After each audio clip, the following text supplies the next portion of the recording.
여러분 안녕하십니까. 진실을 여는 시간 판도라 유호정입니다. 총선을 앞두고 특집 체제로 전환한 판도라. 오늘은 수석들만 모셨습니다. 이른바 수석 특집. 판도라 유일한 고정 최재성 전 청와대 정무수석, 국민의힘 전 비전전략실장 김근식 교수, 이양수 국민의힘 원내수석 부대표, 그리고 박주민 더불어민주당 원내수석 부대표 모셨습니다. 네, 분 환영합니다. 안녕하세요. 저는 추석 특집이 추석 특집으로 들렸었어요. 그래서 다시 할까요? 설 앞두고서 웬 추석 특집이지 이랬는데 수석 특집이네요. 두 분이 좀 꽉 막힌 국회 협상 파트너십니다. 사실 저 양당의 협상 창구를 맡고 있는데 그래서 여당 수석이 좀 변변치 못해갖고 협상들이 잘 안 이루어지는 것 같아서 국민 여러분께 송구합니다. 그 앞으로 이제 재선 의원들이 되면은 아마 원내 수석들을 이제 하시려고 하실 거예요. 예. 근데 조언을 하나 드리자면 절대 소수 여당 원내 수석은 하지 말아라. 야당은 아무래도 좀 이렇게 지르는 그 스타일이잖아요. 그래서 여당은 아무래도 좀 포용을 해야 되는데 포용을 하려면 좀 다수당으로서의 힘이 있어야 돼요. 소수 여당은 도저히 뭐 품을 힘도 없고 또 야당의 외침에 좀 계속 끌려가기 좀 일쑤고 그러다 보니까 아무래도 좀 그 정신적으로 육체적으로 힘들더라고요. 뭐 그렇다고 해서 우리 양 뜻대로 되는 것도 별로 없어요. 열심히 해도 거부권 행사하시고 또 운영위 같은 경우는 저희들이 이제 좀 열어달라고 여러 번 진짜 부탁을 드렸는데 한 번도 안 들어주시더라고요. 네.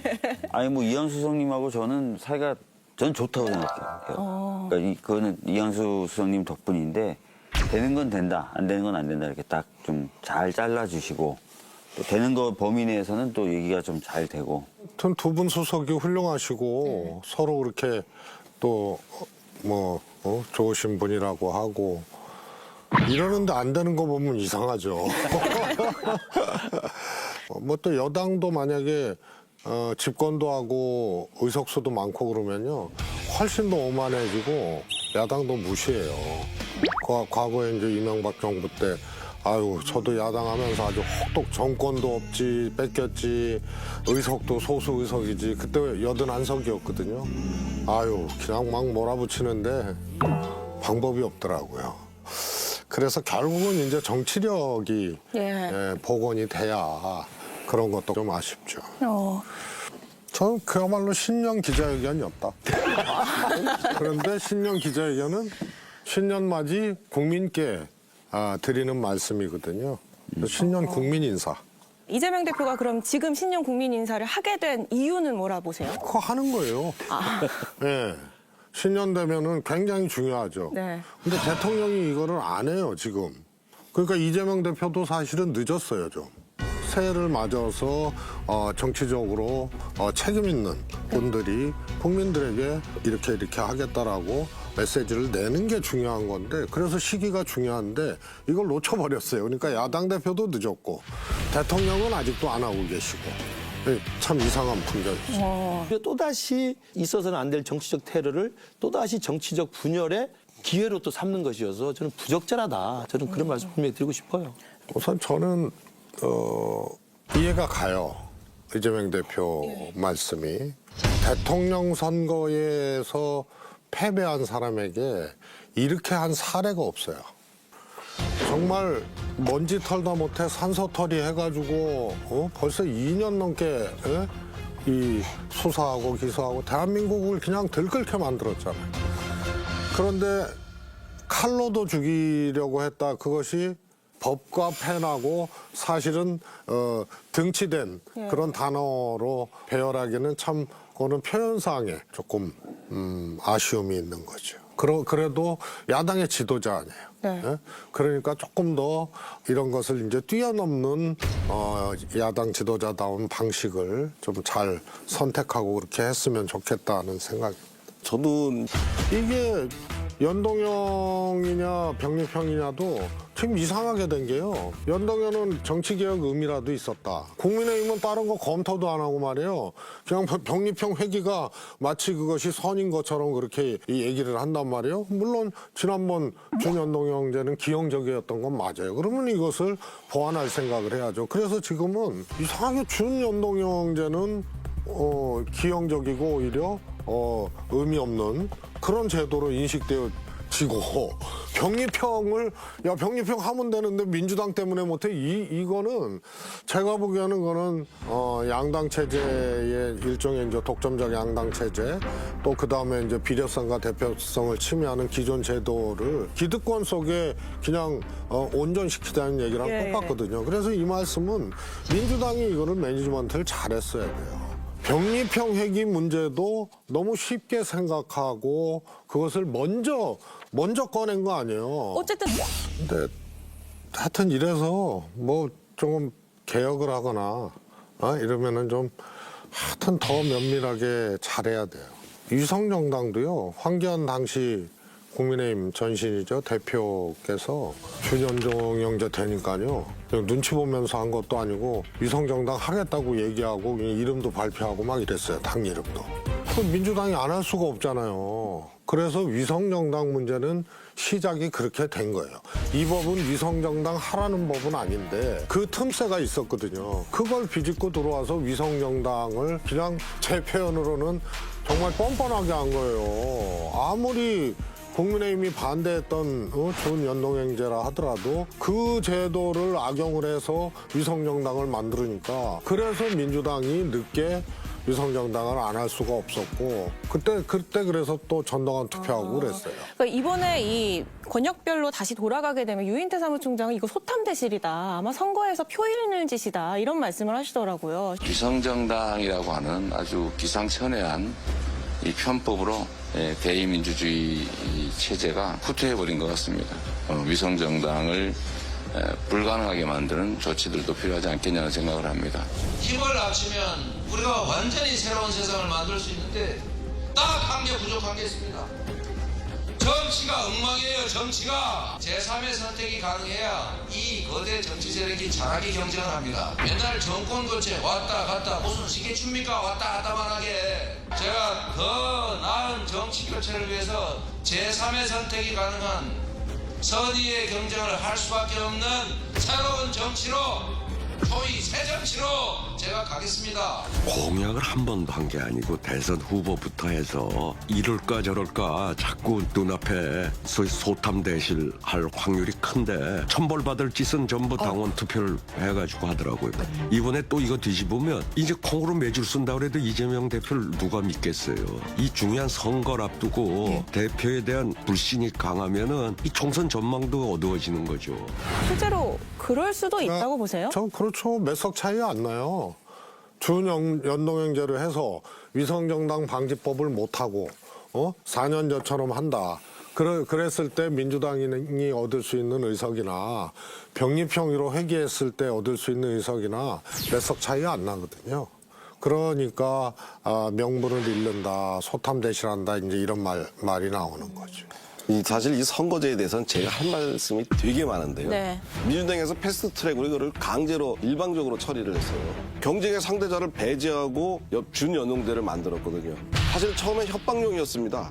우리 위성정당 만든다? 준연동제 만들지 마라. 진짜 합의해야 된다. 합의 안 하면 우리는 위성정당 만들 거다 하는데 진짜로 준연동제로 가더라고요. 그럼 우리 만들었죠. 그랬으면 사실 만들지 말았어야죠. 근데 민주당 얼른 또 따라서 만들더라고요. 마무리를 해보도록 하겠습니다. 이양수 의원의 판도라, 이재명 대표 신년 기자회견, 아무 말 대잔치였다의 한 줄 평. 여야가 총선을 앞둔 모양입니다. 한 줄 평. 여당은 이재명 대표 없으면 못 살아. 이재명 얘기를 해야 연명이 되나 봐. 예. 기승전 이재명. 한 줄 평. 귀를 좀 기울여 주십시오. 국정 쇄신 요구를 저희 당만 하는 게 아니라 국민적 요구다. 이렇게 생각해 주시고 귀를 좀 열어주셨으면 좋겠습니다. 예, 좋습니다. 다음으로 박주민 의원의 판도라로 가보겠습니다. 이거 어려우실 것 같은데요.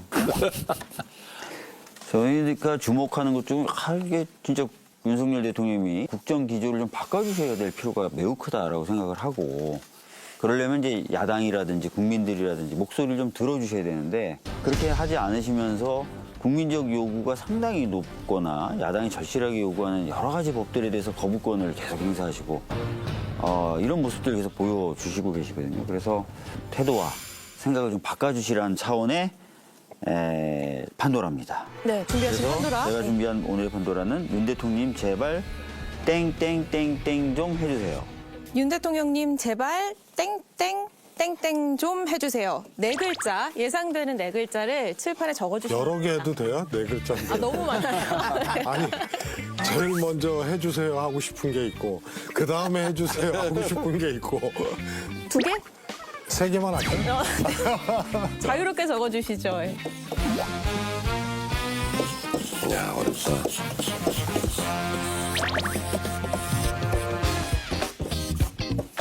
세 개나 써.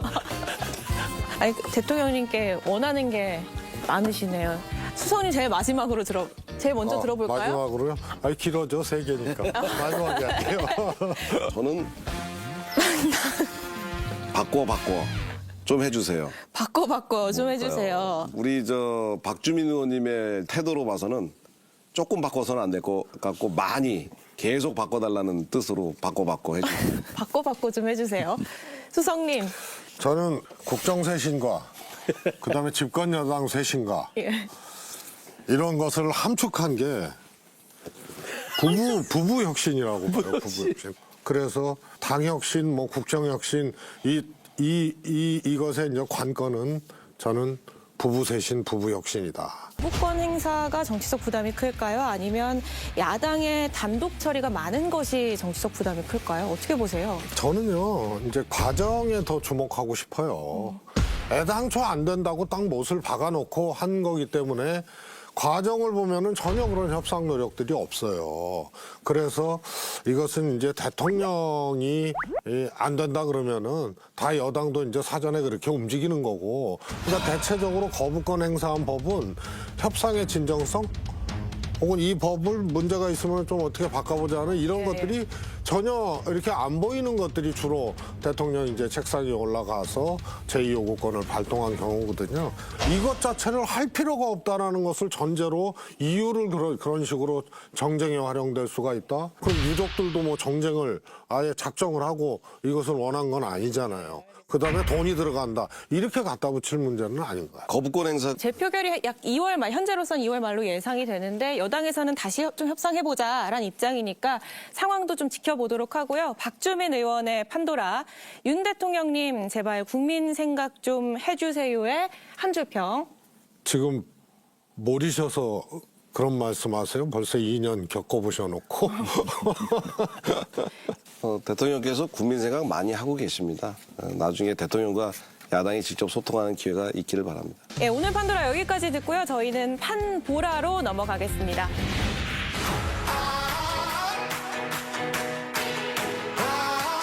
대한민국의 정치를 보려면 판도라를 보라, 바로 판보라 시간입니다. 여야가 본격적인 공천 작업에 돌입했는데요. 국민의힘은 공천 신청자 접수를 끝냈고 민주당은 후보 면접까지 마쳤습니다. 말도 많고 탈도 많은 공천 작업을 제대로 보기 위해서는 그 어느 때보다 정확한 판 읽기가 중요하겠죠. 아침 네 분이 수석 특집으로 모이셨으니까 오늘은 지능지수 IQ, 감성지수 EQ라고 하면 정치지수 PQ, 저희 판도라에서 정한 거예요. 이 공천판을 읽어내는 PQ 테스트를 진행해 볼 건데요. 일단 네 분에게 나 좀 공천판 잘 읽는다 싶으신 분 있을까요? 뭐 IQ, EQ, PQ 중에 나는 여기 좀 자신 있다. 이번에는 아마 국민들도 여야 공천 보면서 생각하거나 혹은 걱정하거나 이런 것들이 이번 총선처럼 그렇게 좀 드러난 적은 없는 것 같아요. 그리고 또 최 수석님은 또 지금 이 정치판에 한 발 좀 떨어져 있잖아요. 예. 그러니까 훈수도 이 보는 사람보다는 이렇게 훈수 두는 사람이 훨씬 잘 보거든요. 그러니까 아마 훨씬 PQ는 근데 좋을 것 같아요. 보는 게 더 힘들어. 정치할 때보다 보는 게 더 힘들어. 아니, 교수님은 그러면은 공부 잘하셨으니까 IQ가 제일 좋으시려나? IQ는 좋죠. 근데 PQ는 내가 최 수석의 판단에 한번 맡겨보겠습니다. 그러면 원희룡 대표하고 당 바꿔갖고 원희룡 대표하고 한번 붙어요. 당을 총선에서. 갑자기 거기도 수석이야. 진정한 수석이야, 갑자기 거기. 피크가 의심되는데. 사법시험 수석이고. 어때요, 수석님? 난 PQ가 높긴 높은데 그 P가 판도라 P예요. 이벤트가 좋은 건데. 수석님, 저는 뭐 IQ, EQ, PQ 다 별로 안 좋은 것 같아요. 겸손 모드? 아 진짜로. 특히 제가 무슨 뭐 공천 과정에서의 어떤 그런 전략이나 이런 것들은 해본 적도 없고요. 제가 제일 아마 짧을 겁니다. 그래도 한 큐가 있지. 바로 그럼 들어가 보겠습니다. 첫 번째 테스트는요, 문장 완성 검사입니다. 제가 미완성 문장을 제시하면 각자의 생각대로 문장을 완성해 주시면 되는데요. 이거 이렇게 수건 같은 거 메고 해야 되는 거 아니야? 편집할 때 해주시겠지. 네, 문제 화면 나갑니다. 저는 국민의힘의 당대표 역할을 맡고 있죠. 우리가 승리하기 위한 범위 내에서 제가 우리의 어떤 지향이라든가 시대정신을 말할 수 있는 후보를 얘기하고 소개하는 게 안 되는 겁니까? 그렇지 않습니다. 제가 그렇다고 해서 그분을 반드시 공천하겠다고 말하는 것도 전혀 아니고요. 설득력 있는 공천을 할 겁니다. 공천은 공관위원장과 제가 직접 챙길 겁니다. 문제는요, 한동훈 비대위원장이 하고 싶은 공천은 네모다.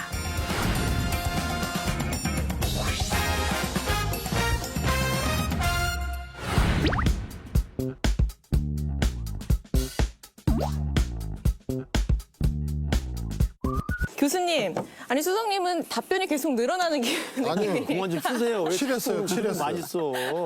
일단 교수님부터. 역시 판도라 고정 멤버라서 다르시네. 판도라 고정 멤버는 뭘 의미하는 줄 아세요?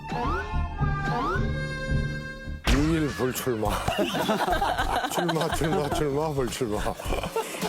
교수님. 예. 한동훈 위원장이 하고 싶은 공천은 OK 목장의 결투다. 이거 무슨 뜻이에요? 이제 그 박주민 의원 자기 공천과 뭐 크게 다른 건 아닌데요. 지금 수도권 선거가 우리 당이 좀 어렵다고 다들 평가를 합니다. 그러면 수도권 총선 분위기를 좀 붐업을 시키려면 사람들 관심을 끌어야 돼요. 그러면 수도권에서 분위기를 좀 업 시킬 수 있는 게 뭐냐? 요소 요소에 사람들이 관심 갖게 하는 이 결투를 만들어주는 거죠. 수석님, 예.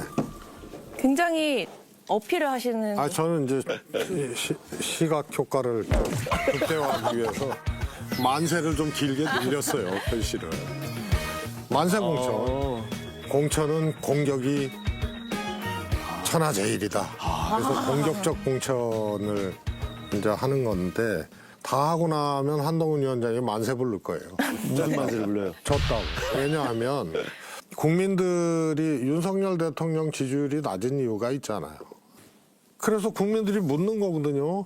아, 민생은 어떻고 경제는 어떻고 그런 거 아랑곳하지 않고 나는 다른 사람이야 하고 집권 여당의 비대위원장이 공격적인 대진표만 짜서 이렇게 한단 말이에요. 그것에 대해서 응답하지 않고 그 본질적인 해답 이런 것을 국민들께 제시하지 않는 공천을 하는 거예요.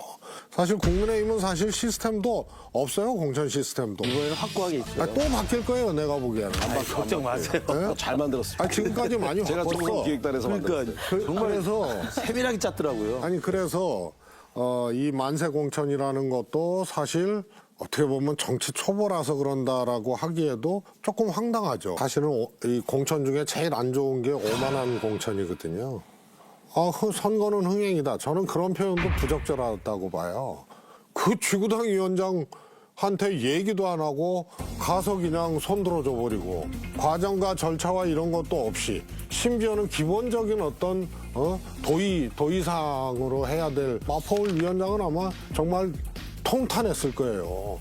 이 정권도 그렇고 국민의힘도 그렇고요. 뭐 좀 잘못하고 그러면은 그냥 문재인 대통령, 문재인 정부 항상 끌어들이잖아요.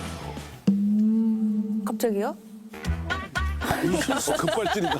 아니 시스템 공천도 민주당 거 갖다 쓴다 그랬는데 이게 문재인 대통령이 당대표 시절에 시스템 공천을 시작을 한 거예요. 그러니까 이럴 때 앞에 꼭 붙이세요. 맨날 문재인 정부 탓만 하다가 말이에요. 이것도 문재인 대통령 탓을 좀 해주세요. 네?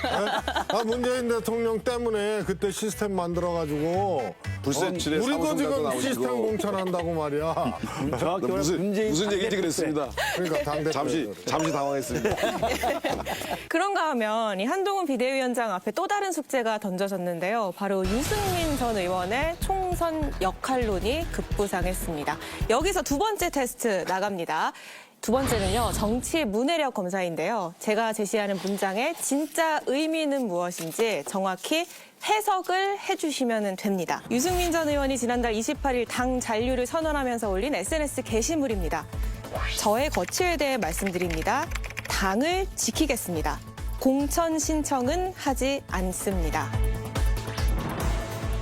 여기서 공천 신청은 하지 않습니다의 의미는 무엇인지 네 분의 의견을 들어보도록 할게요. 공천 신청하지 않습니다. 그러니까 불출마는 또 아니시네요. 그게 바로 들어오세요? 네. 이거는 공천 신청은 안 하지만 당을 지키기 위해서 필요한 역할이 주어지면 하겠다는 것으로 해석을 하는 게 맞을 것 같아요. 제가 봐도 이게 저는 두 가지 포인트를 말씀드리고 싶은데 뭐뭐는 않겠다는 이야기는 뭐뭐는 빼고는 나머지는 할 수 있다는 거예요. 예를 들면 부부싸움을 세게 했어요. 근데 우리 사이가 좋지 않습니다. 그러나 이혼은 하지 않겠습니다. 이 말이거든요. 그럼 뭐냐면 이혼하지 않지만 싸움은 계속 한다는 이야기도 될 수 있고 이런 거기 때문에 뭐뭐는 하지 않겠다는 이야기는 그것만 빼고는 할 수 있다는 여지를 남겨놓는 우리 국어의 합법이라는 말씀이고 이 발표한 날이 28일이잖아요. 예. 29일부터 우리 당 공천 서류 접수 기간입니다. 이 공천 서류 준비가 안 되신 거예요. 그러니까 공천 신청을 안 하시고 그러나 전략 공천은 서류 접수 안 해도 되거든요. 네. 바로 그 점을 말씀드립니다. 전략 공천을 원하는 거다. 네. 저는 사실 이게 당을 지키게 했습니다에 그렇죠. 큰 방점이 있다고 봅니다. 탈당이라든지 뭐 다른 정당을 개혁신당이라는 데 가지 않고 당을 지키겠다 이 한마디 한 것으로도 나름 역할을 했다라고 지금 공관위원님도 얘기하시고 당내에서도 그렇게 생각을 하고 있어요. 그래서 공천 신청을 하지 않습니다. 근데 알아서 공천은 좀 주세요. 요렇게까지 이어질 수 있겠죠. 김근식 교수님 말이 맞는 것 같아요. 서류를 준비 못했다? 뭐냐면 탈당은 아닌데 예. 의욕은 별로 없거든. 무슨 사실 말이에요? 지난번에 그 경기도지사 후보 나가기 전에도 사실 정치를 계속 해야 되느냐 상당히 갈등이 고민이 많았다는 거 아니에요? 그래갖고 마음을 내서 경기도지사로 출마를 하겠다고 딱 출사표를 던지고 했는데 김은혜 수석이 국민의힘 경선을 했잖아요. 그래서 네. 김은혜 수석이 됐어요. 그때 제가 어디 방송에서 그랬어요. 저건 윤석열 대통령 자객 공천이다. 그래갖고 결국 김은혜 수석이 이겼잖아요. 그리고 그 절망감은 유승민 전 대표가 그냥 하늘에 닿을 듯한 절망감을 느꼈죠, 그때. 그래갖고 이번에도 달리 어떤 수가 없는 거예요. 공천 신청은 하지 않겠습니다는 거는 공천 주면 하겠다 뭐 그렇게 해석할 수도 있고 출마하지 않겠다로 해석할 수도 있고 벌써 그게 의욕이 없으니까 명료함이 없는 거예요. 그러니까 험지 출마 이런 건 말이 안 돼요. 그래서 이런 정치력들을 잘 발휘해서 유승민 의원이 출마를 하고 선거에서 역할을 하게 되면은 그거도 국민의힘한테는 큰 플러스죠. 되게 두루뭉실하게 말씀하시 답은 안 주시는 뭔 느낌인데요. 뭐 어디에 출마하면은 좋겠다. 뭐 이런 것들. 그럼 내가 왜 얘기를 해요? 민주당도 아닌데. 참나. 알겠습니다. 왜 웃으세요? 가수석이셔서 저는 정막공천, 공천? 고요공천. 정막공천. 그러니까 소리 나지 않는 공천. 이재명 대표는 너무 이제 시달려오고 또 반명 친명 구도 이 프레임 속에서 많이 이제 어려워했고 또 뭐 탈당한 의원들도 나오고 뭐 이런 과정에서 공천으로 잡음나고 공천으로 시끄럽고 이런 것을 원치 않을 거예요. 그래서 조용한 공천, 탈 없는 공천 예. 이런 것을 원하지 않을까 싶은데 그게 잘 될지는 모르겠어요. 네. 이것도 운동권 정치에서 우리가 좀 청산해야 될 문화가 아닌가 싶습니다. 수석님 이거는 뭐 면접 그 정책 기승전 운동권이네. 기승전 이게 운동- 그걸 일반화의 오류라고 하는 거예요. 그래요. 정봉주는 근데 일반화를 할 필요 없지만 정봉주스럽다고 좀 특수화할게요. 예. 수석님은 어떻게 보셨어요? 저는 안 봤어요. 보고 싶지 않아요. 우리 공천 얘기하실 때 말씀 많이 하시던데 민주당 공천 얘기에 좀 더 관심을 가져주셔야 되는 거 아닌가요? 얘기 드렸잖아요. 정막공천. 당대표의 정막공천 의지를 또 민주당 소속 의원들은 또 당원들 소속된 사람들은 또 적극적으로 뒷받침하기 위해서 저도 정막입니다. 지금 정막 공천이 돼야 되는데 시끄러울까 봐 지금 굉장히 노심초사하시는 거예요. 이게 사실 친명과 비명 사이의 갈등이 좀 표출된 상징적인 장면이었는데 친문 인사들에 대한 친명 자객 공천 논란이 한창인 상황에서 여론조사가 이제 돌았다는 얘기가 들려요. 이거는 어떻게 해석해야 합니까? 저는 뭐 친명이 친문을 공격한다 그러는데 누가 누구를 공격하고 있는 거죠 지금? 누가 친명인지 모르겠다. 그러니까 저는 뭐 친명, 친문 잘 모르겠어요. 그리고 그분들 그건 친명 친문을 모르겠다 그랬는데 이렇게 생각하시면 네. 돼요. 박주민 수석님이 친명이고 최재성이 친문이에요. 그러면 너무 명확하게 그럼 바꿔서 제가 뭐 최재성 전 수석님 공격하나요? 그럼 저 같은 사람이 누군가 지금 막 공격을 합니까? 친명이라고 칭해지는 사람들이 이제 경쟁을 선언하잖아요. 근데 이분들은 그 지역에서 아무런 자기 미천이 없는 사람들이에요. 아무런 미천이 그 지역에 없는 사람이에요. 그러면 그 양반 미천은 뭐냐? 소위 말해서 친명 강성 지지자들 없고 이걸로 해보겠다는 거에 다름 아닌 거죠. 그런데 그거를 그냥 방치한다? 나는 이거는 좀 일단 공정치 못하다고 봐요. 조국하고 같이 해갖고는 선거에 도움 안 된다는 거 다 알죠. 수석님 마지막입니다. 뭐 저는 말 많이 했으니까. 그래요. 노코멘트. 알겠습니다. 판보라 공천판 PQ 테스트 총 4개의 검사를 진행해 봤는데요. 누가 제일 PQ가 높으신 것 같은지 한번 얘기를 쭉 돌아보고 마무리를 해보도록 할게요.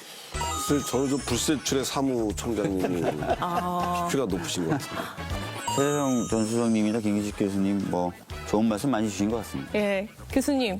최수성님이 오늘 편집을 각오하면서까지 민주당에 대한 PQ적 분석을 많이 해주셔서 그냥 귀담아 들었습니다. 그게 PQ가 높다고 저를 칭해 주신 거라면 사양하겠습니다.